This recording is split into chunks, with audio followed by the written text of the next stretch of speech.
Hello प्यारे दोस्तों, good evening. मैं बंटी रेवानी BR क्लासेस में आप सभी का बहुत बहुत स्वागत करता हूं। दोस्तों, आज का जो वीडियो है इसमें हम लोग सैटरडे टेस्ट का मैथ्स के 20 क्वेश्चंस का डिस्कशन करने वाले हैं और आपको देखना है कि आप ये 20 क्वेश्चंस को कितनी जल्दी कर पाएंगे, एग्जाम में कैसे आइडिया लगाना है, क्वेश्चंस को कैसे अटेम्प्ट करना है, ये यहाँ पर आप सीख पाएंगे। तो जो भी चैनल पर नए हैं चैनल सब्सक्राइब कर लीजिएगा, बेल आइकन प्रेस कर लीजिएगा। और जो क्वेश्चंस है उसका सॉल्यूशंस PDF जो है आपको टेलीग्राम चैनल पे मिल जाएगा। टेलीग्राम चैनल का जो लिंक है वो आपको डिस्क्रिप्शन में दे दिया जाएगा, तो उसके थ्रू आप वहाँ पे ज्वाइन कर सकते हैं। चलिए आप हम लोग स्टार्ट करते हैं 20 क्वेश्चंस तेज़ी के साथ। ठीक है, टाइम बर्बाद नहीं करेंगे। वीडियो पॉज करके आप पहले सॉल्व कर सकते हैं, उसके बाद उसको प्ले कर सकते हैं। चलिए स्टार्ट करते हैं हम लोग क्वेश्चन के साथ। चलिए देखिए, पहला क्वेश्चन क्या कह रहा है, बोलता है A और B की वार्षिक आय में 4 और 3 का अनुपात है। ठीक है, तथा उनके वार्षिक व्यय में 3 और 2 का अनुपात है। यदि वर्ष के अंत में उनमें से प्रत्येक 600 रुपये बचाता है तो A का वार्षिक आय पूछ रहा है, A का इनकम क्या है। देखिए क्वेश्चन, पहला क्वेश्चन ये है। ठीक है, कह रहा है क्या कि A और B दो लोग हैं जिसका इनकम का रेशियो दे दिया है। इनकम का रेशियो कितना दिया है, 4 और 3 दिया हुआ है। ठीक है, एक्सपेंडिचर का रेशियो दिया हुआ है। एक्सपेंडिचर का रेशियो क्या दिया है इसका, 3 और 2 दिया हुआ है। और इसका सेविंग दे दिया, सेविंग प्रत्येक जो है 600 रुपये बचाता है। प्रत्येक कितना बचाता है, 600 रुपया। देखिए आप जानते होंगे इनकम में से एक्सपेंडिचर माइनस करेंगे, मेरे पास ऑटोमेटिक क्या बचेगा, सेविंग बचेगा। ठीक है, आप देखेंगे यहाँ पे अगर रेशियो को माइनस करेंगे तो 1 बचेगा, यहाँ रेशियो को माइनस करेंगे तो 1 बचेगा। प्रत्येक कितना रुपया बचा रहा है, प्रत्येक 600 रुपये बचा रहा है, मतलब एक रेशियो का मान हो गया 600 रुपया। तो कहता है कि A का इनकम कितना है, तो इसको 600 से गुना कर देंगे, इसका मतलब A का इनकम हो जाएगा 2400 रुपीज़। समझ में आ गया होगा। इसको आप एक तरीके से और बना सकते हैं, बेसिक तरीका। देखिए क्या कर सकते हैं यहाँ पे आप, या ये जो तरीका है यहाँ पे रेशियो जो है ये डिफरेंस जो सेम था इसलिए डायरेक्ट बन गया। जब ये डिफरेंस सेम नहीं होगा तो इसको डिफरेंस को सेम कर दीजिएगा, उसके बाद ही आसानी से बन जाएगा। अब बाकी एक बेसिक तरीका जो है उस पर भी आप लगा सकते हैं, बेसिक तरीका भी लगा सकते हैं। जैसे A और B का इनकम का रेशियो क्या है, 4, इसको 4x और इसको 3x मान लेते हैं। ठीक है, सेम टू सेम यहाँ पे एक्सपेंडिचर माइनस किए ना, तो यहाँ पे हम क्या करेंगे, सेविंग माइनस करेंगे। जो रुपए दिया हुआ उसको माइनस कर देने से इनकम में एक्सपेंडिचर माइनस करेंगे तो सेविंग मिलेगा, और इनकम में सेविंग माइनस करने से एक्सपेंडिचर मिलेगा। इस बार हम सेविंग माइनस करेंगे। सेविंग कितना है दोनों का, 600 रुपये है, तो दोनों में 600 रुपया माइनस कर देते हैं। इससे इसका एक्सपेंडिचर का रेशियो मिलेगा, कितना होगा, 3 और 2। इससे आप सॉल्व कीजिएगा, x का मान यहाँ भी क्या मिलेगा, 600 मिलेगा। और पूछा A 4x है, 4x का मान यहाँ पे कितना निकलेगा, 2400 मिलेगा। समझ गए होंगे। चलिए नेक्स्ट क्वेश्चन पे चलते हैं। ठीक है, इसको नोट कर लीजिए। क्वेश्चन नंबर 2 क्या कह रहा है, इसको सॉल्व करते हैं। क्वेश्चन नंबर 2, देखिए क्वेश्चन नंबर 2 कह रहा है कि 5 विद्यार्थियों के गणित में प्राप्त अंकों का औसत 50 पाया गया। ठीक है, बाद में यह पता चला कि एक विद्यार्थी के प्राप्त अंक 48 के स्थान पर गलती से 84 ले लिए गए, तो ठीक औसत क्या है, इसको बताना करेक्ट करके कि सही औसत उसका क्या होगा। सही है, देखिए ध्यान से, सभी का जो एवरेज है वो एवरेज कितना बताया गया, तो 50 बताया गया।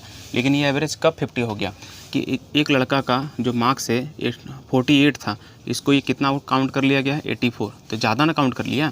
तो बताइए, अगर एक लड़का का मार्क्स ज़्यादा काउंट किया तो इसका मतलब टोटल बढ़ गया होगा।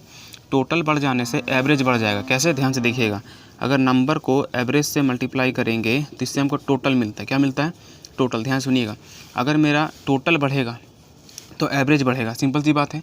टोटल घटेगा तो एवरेज में आकर एवरेज क्या होगा, घटेगा। तो यहाँ पे ये देखना है कि टोटल कितना बढ़ गया, तो बोलेंगे यहाँ से यहाँ तक जाने में टोटल जो कितना बढ़ गया, यहाँ पे बढ़ गया है मेरा 36, तो बोलेंगे टोटल में कितना बढ़ गया, टोटल में 36 बढ़ गया। सही है, सही है, टोटल में 36 बढ़ गया है। तो मेरा नंबर तो उतना ही है, 5 ही लोग हैं, तो बोलेंगे एवरेज में कितना बढ़ा होगा, तो इससे इसको डिवाइड करेंगे तो पता चलेगा एवरेज में जो है 7.2 मेरा बढ़ गया है। एवरेज में कितना बढ़ गया है, 7.2। तो जो मेरा औसत था उसमें 7.2 माइनस कर देंगे तो मेरा सही का औसत मिल जाएगा। तो कितना हो जाएगा, इसको माइनस करेंगे तो 42.8, ये मेरा जो है ओरिजिनल एवरेज मिल जाएगा। समझ में आया क्या कि ये जितना बढ़ा था टोटल में उसको हम क्या कन्वर्ट कर दिए एवरेज में, कि एवरेज में हर एक का हिस्सा में 7.2 बढ़ा है, उसमें 7.2 माइनस कर दिए। आगे आओ समझ में, इसको नोट कीजिए, आगे चलते हैं। क्वेश्चन नंबर जो 3 है उस पर फोकस लगाइए। क्या कहता है, बहुत आसान क्वेश्चन है। बोलता है मेरी बचत कितनी होगी यदि मैं अपनी वार्षिक आय 7,000 रुपये का 87.5% खर्च करता हूँ। क्या कहता है, इसका जो इनकम है, इसका जो इनकम है वो है 7,000 रुपीज़। कितना है, 7,000 रुपीज़। इसका एक्सपेंडिचर जो है वो इसका एक्सपेंडिचर है 87.5%। तो सिंपल सी बात है, इसका सेविंग जो है वो होगा 12.5%, होगा कि नहीं। टोटल इनकम कितना 100% होता है। इसको फ्रैक्शन में क्या लिख सकते हैं, 1/8, मतलब 8 में से 1 हिस्सा इसका बचत है, तो इसको क्या करेंगे 1/8 से मल्टीप्लाई कर देंगे, कितना आ जाएगा 875 रुपया। बहुत आसान क्वेश्चन था, समझ गए होंगे। आगे चले, चलिए नेक्स्ट क्वेश्चन क्या कर रहा है 44, फोकस लगाइए। 44 कहता है मिस्टर अग्रवाल ने अपनी पत्नी को अपनी रकम का 30% हिस्सा दिया। जैसे मिस्टर अग्रवाल के पास पहले टोटल 100% होगा, ठीक है, उसमें से वो 30% अपनी वाइफ को दे दिया, ठीक है। आगे देखिए, बोलता है एवं अपनी पुत्री को बाकी का आधा, बाकी मतलब शेष कितना बचा यहाँ पे रेस्ट, तो बोलेंगे शेष बचा मेरे पास 70%, इसका आधा कितना होगा 35%। ये किसको दिया, अपना डॉक्टर को दिया, पुत्री को। अब क्या कहता है, ध्यान से देखिए, बचा 35%, कहता है बचे हुए रकम को उसके 5 लड़कों में बराबर बराबर बांटा गया। 5 लड़कों में बांटा गया। इसमें कितना सन यहाँ पर है, 5 सन है, इसका 5 सन है, ठीक है। 5 सन को बराबर बराबर दिया, इसका मतलब सन को कितना करके मिला होगा, तो बोलेंगे प्रत्येक सन को 7% करके मिला होगा। आगे कहता है यदि प्रत्येक लड़का को 14,000 रुपया पाया गया, मतलब 7% का वैल्यू कितना दे दिया है, 14,000 रुपये दे दिया है।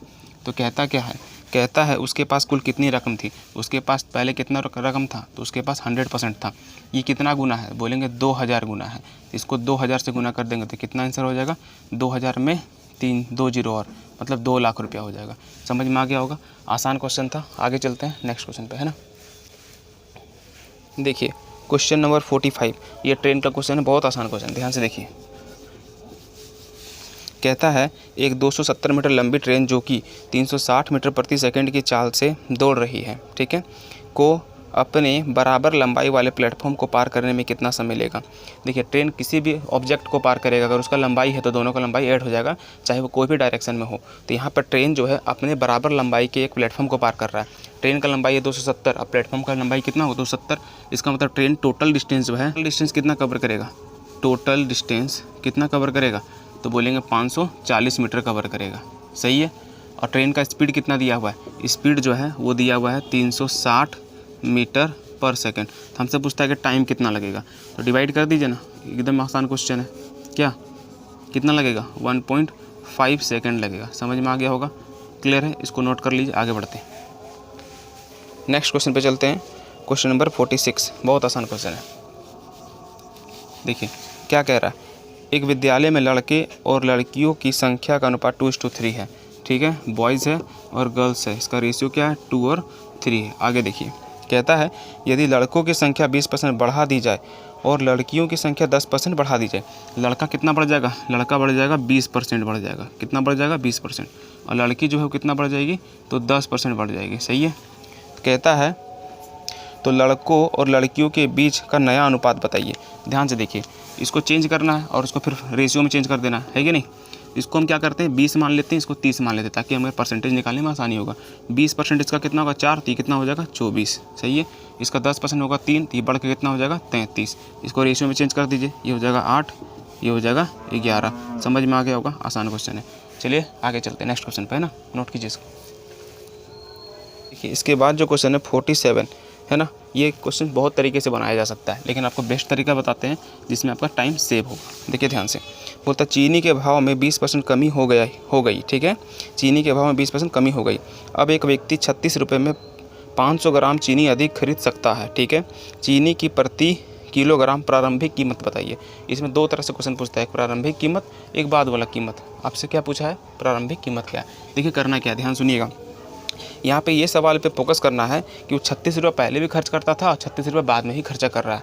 मतलब चीनी का रेट कम हो गया है ना, फिर भी वो 36 रुपये का ही सामान ले रहा है। इसका मतलब एक्सपेंडिचर सेम है। क्या है यहाँ पे, एक्सपेंडिचर सेम। तो एक्सपेंडिचर 1 इक्वल टू क्या लिखेंगे हम, एक्सपेंडिचर 2। तो एक्सपेंडिचर किस पे डिपेंड करता है, मेरी कीमत पे और क्वांटिटी पे, कीमत पे क्वांटिटी पे। तो बोलेंगे कीमत क्या हो गया, बोलता 20% कम हो गया। मतलब 20% का मतलब क्या लिख सकते हैं आप, 20% का मतलब 1/5 कम हो गया ना।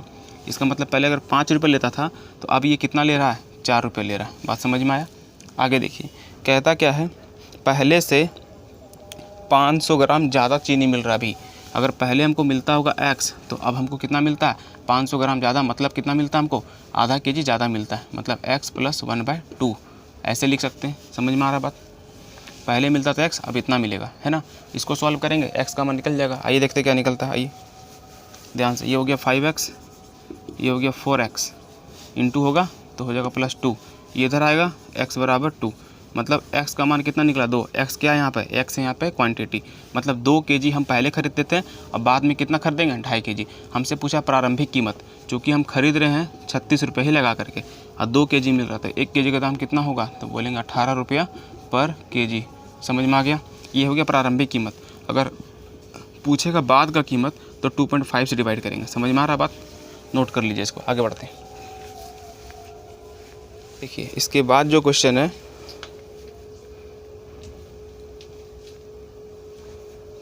चलिए देखिए नेक्स्ट क्वेश्चन क्या है, बोटन स्ट्रीम से, बहुत आसान क्वेश्चन है।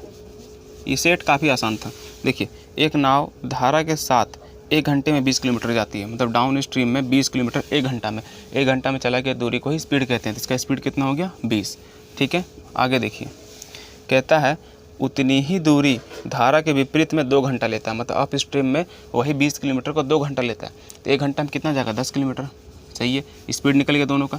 हमसे कह रहा है कि इसका स्थिर जल में नाव की चाल क्या, मतलब स्टिल वाटर पूछ रहा है। इन दोनों को जोड़ के आधा कर देंगे, है कि नहीं। इन दोनों को जोड़ेंगे 30, 30 का आधा कितना होगा 15, इसका मतलब स्पीड कितना होगा इसका 15। समझ में आ गया होगा, बहुत आसान क्वेश्चन था। आगे चले, देखिए नेक्स्ट 49 क्या कह रहा है सुनिए। ये टाइम एंड वर्क का क्वेश्चन है। बोलता है ए और बी किसी काम को 30 दिन में करता है।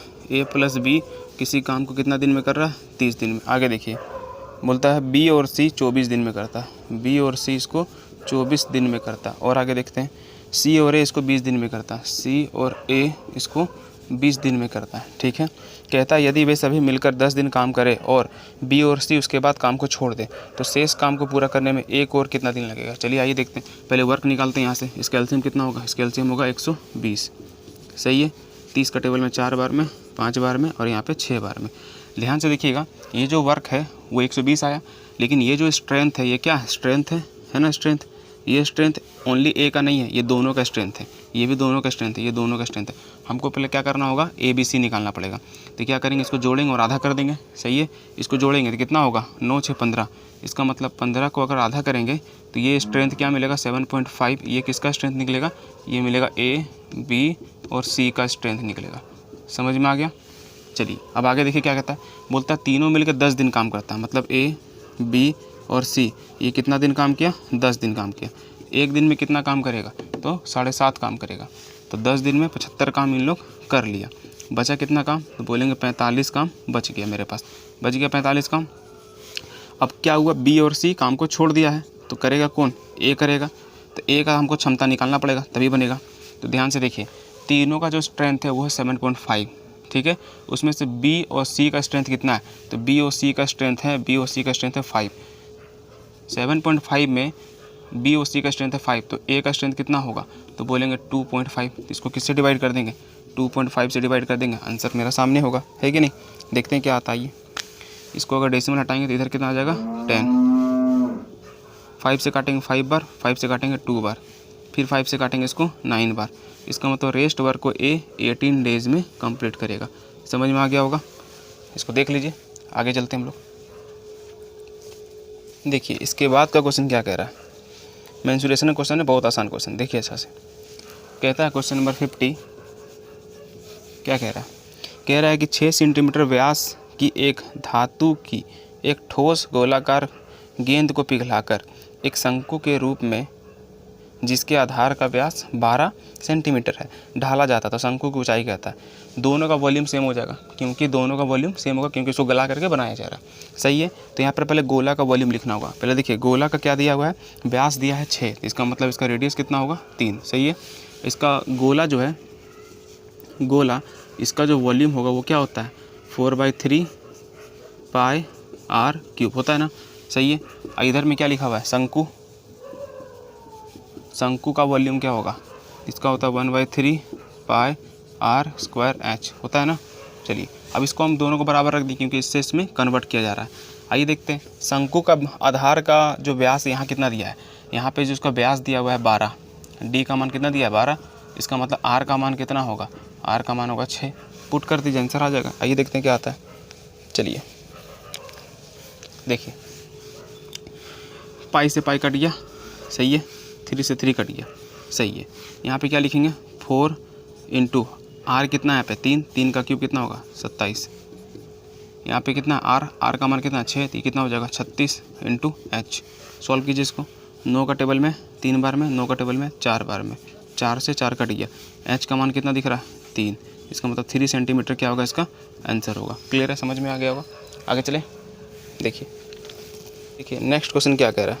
ये भी एक अच्छा क्वेश्चन है, ध्यान से देखिएगा, ये भी मेंसुरेशन का पार्ट ही है। कहता है एक वृत्त की परिधि कितना है 100 सेंटीमीटर है, वृत्त की परिधि है 100 सेंटीमीटर, इसका मतलब 2 पाई आर, ये हमको दे दिया है कितना 100 सेंटीमीटर। आगे क्या कहता है, वृत्त के अंतर्गत खींचे गए एक वर्ग की भुजा बताओ। मतलब एक सर्कल है,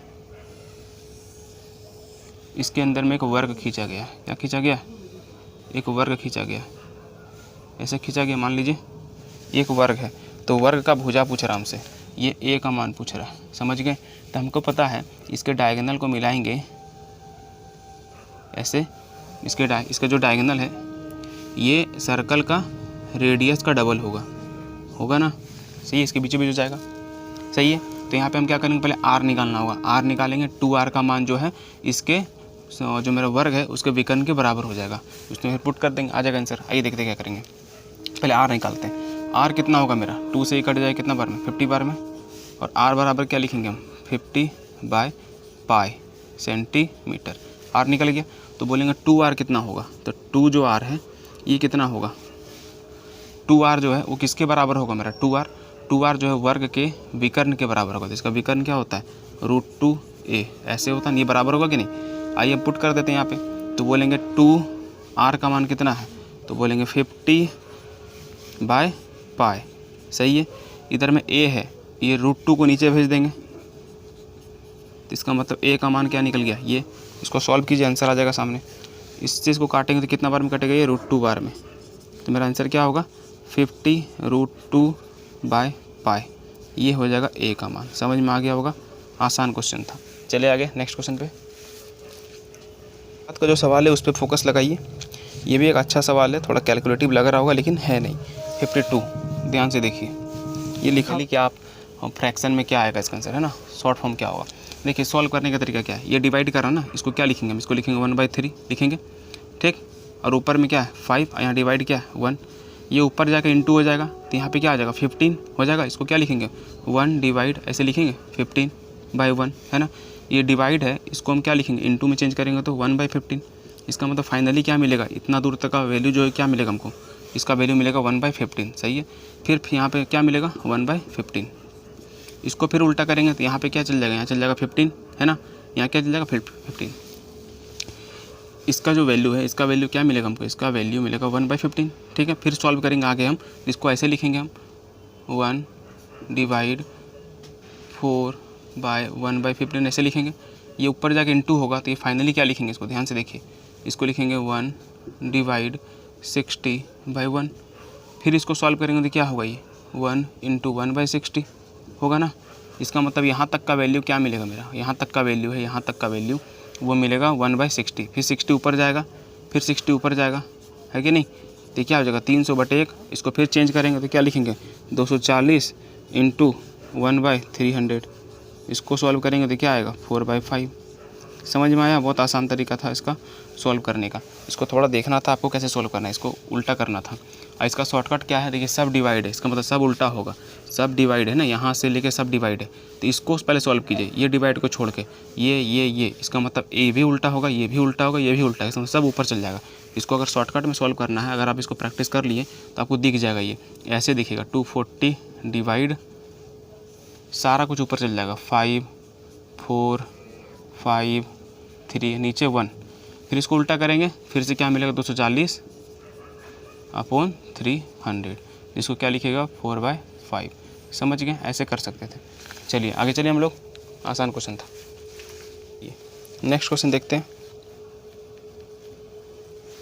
देखिए नेक्स्ट क्वेश्चन भी बहुत आसान क्वेश्चन है। 53 क्या कह रहा है, वह छोटी से छोटी संख्या ज्ञात कीजिए जिसे 1000 में जोड़े जाने पर प्राप्त संख्या 15 से विभाज्य हो जाए। 1000 में छोटी से छोटी संख्या क्या जोड़ेंगे कि ये 15 से डिवाइड हो जाएगा, है कि नहीं। इसमें ऑप्शन चेक कर लीजिए, सबसे आसान होगा ऑप्शन से 8, 5, 7 और 6। देखिए 15 से डिवाइड होने का मतलब होता है कि वो 5 से भी डिवाइड होगा और 3 से भी डिवाइड होगा।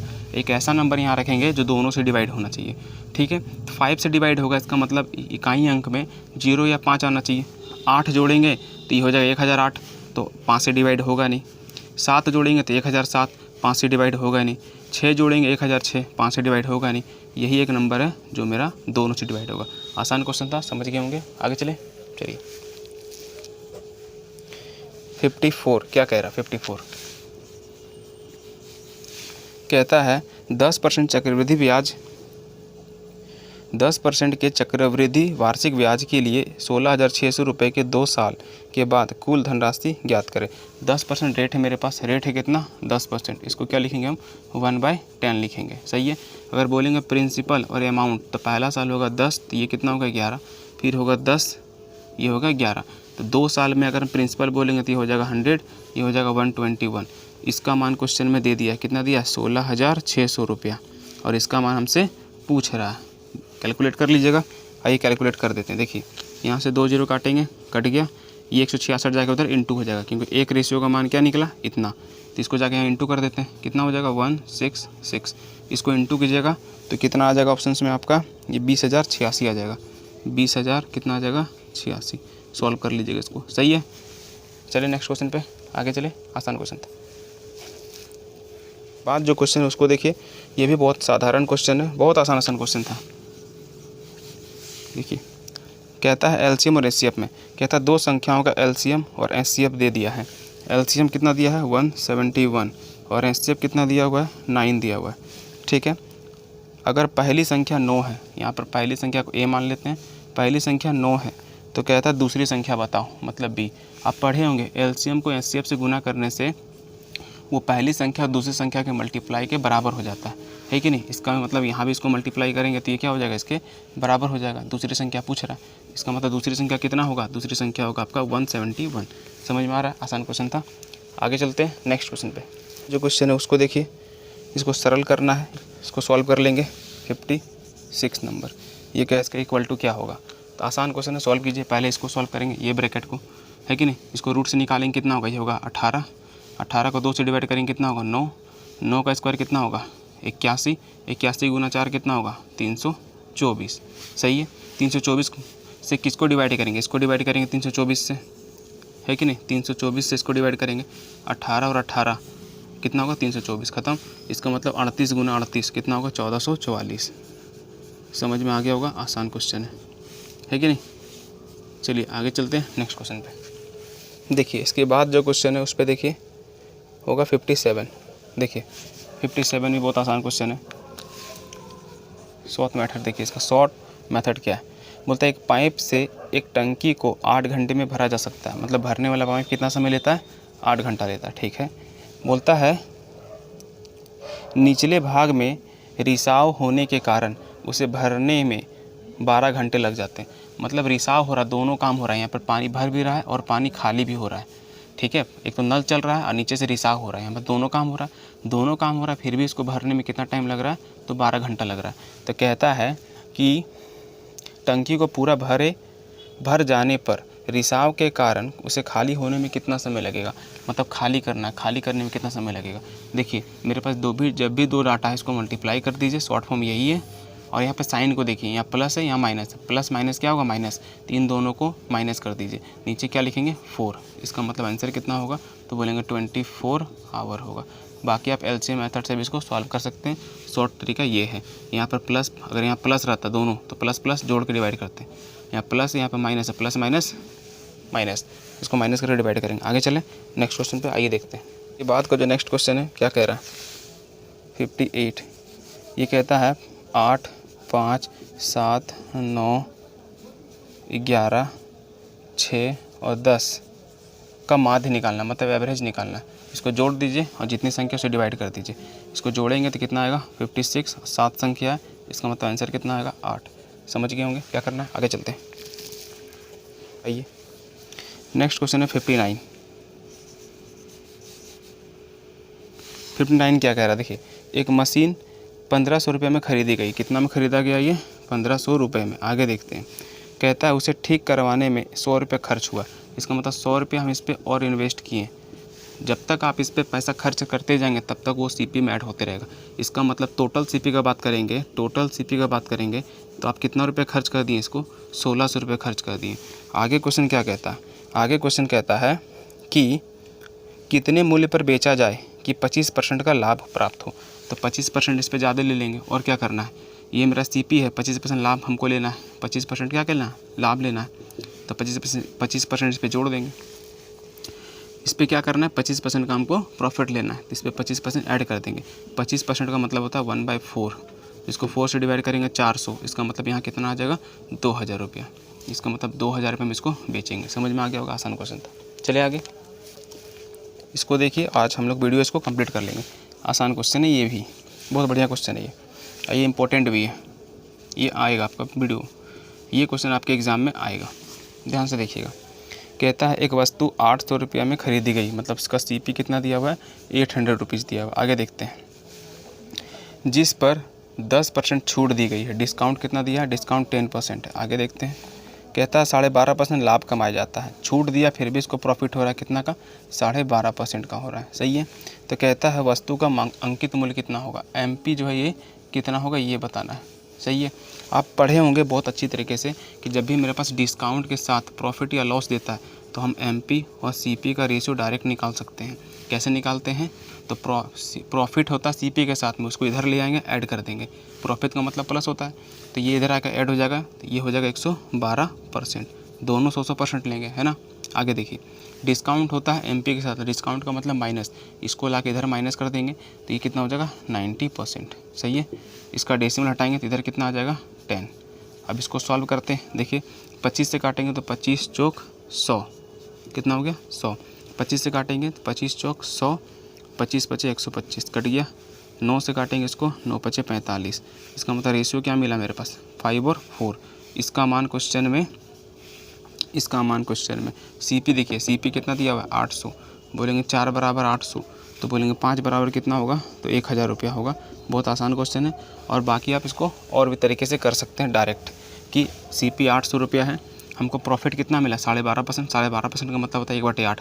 तो 1/8 कितना होगा इसका, 1/8 होगा 100। इसका मतलब आप इसको 900 में बेचे हैं। सही बात है। डिस्काउंट 10% का, डिस्काउंट एमपी पे मिलता है और वस्तु बिकता है, इसका मतलब 90% बराबर हो जाएगा 900, तो 100% बराबर कितना होगा 1000। ऐसे भी क्वेश्चन को कर सकते थे, इसको भी आप नोट कर लीजिए। सही है। तो आज हम लोग 20 क्वेश्चंस को देखे हैं। ये 20 क्वेश्चन बहुत ही आसान थे, लेकिन आपको इस क्वेश्चंस में कुछ ना कुछ अलग सीखने मिला होगा। आगे हम लोग फिर नेक्स्ट जो टेस्ट होगा उसका डिस्कशन फिर करेंगे और कुछ इंपॉर्टेंट वीडियो आपके लिए अपलोड करेंगे जो आपको एग्ज़ाम में डायरेक्ट हेल्प करेगा। तो आज के लिए इतना ही, take care, bye bye, good day. मिलते हैं फिर। जो भी चैनल पर नए होंगे वो चैनल को सब्सक्राइब कर लीजिएगा। जय हिंद।